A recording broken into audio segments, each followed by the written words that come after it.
Karong Lunes, nakatakdang magpahigayon sa iyang ikaupat nga State of the Nation address si Pangulong Ferdinand Marcos Jr. o gilauman nga posibleng hisgutan niini ang sektor sa agrikultura. Apan una kini atong sayron kung unsa ang mga kasinatian sa mga mag-uuma ug residente sa General Santos City kalabot sa saad sa presidente nga may kalabutan sa pagpalambo sa sektor sa agrikultura. Ani report. Sari-saring binhi, suwi at pataba nang ipinamahagi sa mga Sa milabayng State of the Nation address ni Presidente Ferdinand Marcos Jr., gibutyag niini nga suportahan ang sektor sa agrikultura aron mapataas ang lokal nga produksyon sa bugas bisan pa nga nakabot na ang pinakataas nga ani sa palay sa nasod sulod sa pipila ka tuig. mga sari-saring binhi. Gani nanghatag na kuno kini og hinabang sa mga mag-uuma alang sa produksyon sa humay sama sa similya, fertilizer ug uban pa. Nitong nakalipas na taon, higit 100 bilyong kilo ng mga sari-saring binhi, suwi at pataba nang ipinamahagi sa mga magsasaka. Namigay rin ang pamahalaan ng mahigit 300,000 inahin upang ito ay maparami.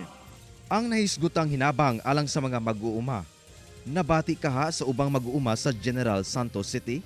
Wala siguro siya na ano niya na kanang natabangan ang mga manguma gyud. Kay nasamot naman noon gyud ka lisod ang mga manguma karon. Labi na karon kay kating baratuwa sa palay. Ang manguma imbis nga mig ganansya, wala mo tabla pa o malugi pa.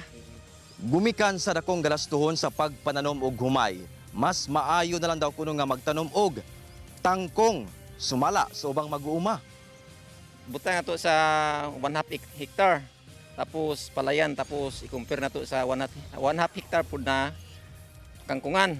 Dira sa mua, adlaw-adlaw sila mo harvest sila og 500. Ya, mo income sila og 2,000 ang adlaw. Ko gid siya mas maigo kontra sa sa palay kay labi na karon nga ingani nga nya madaot pa imong palay, barato pa itang palay. Gawas ni ini, dili gyapon mawala sa hunahuna sa ubang residente ang mga naunang gisaad ni ini nga 20 pesos matag kilo sa bugas sa palengke. Wala. Pagkinatuman yung 20 pesos, nagpaabot gani me.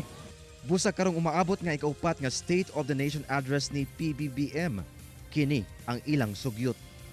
Dapat yun niya kanang mga manguma matabangan yun niya kay ug walay manguma wala na yung mga harvest. Unta, isulti na lang tinuod kung sa gyud ang sitwasyon. Tumanon to na yung unang tag 20 pesos ang kuan, kilo sa bugas.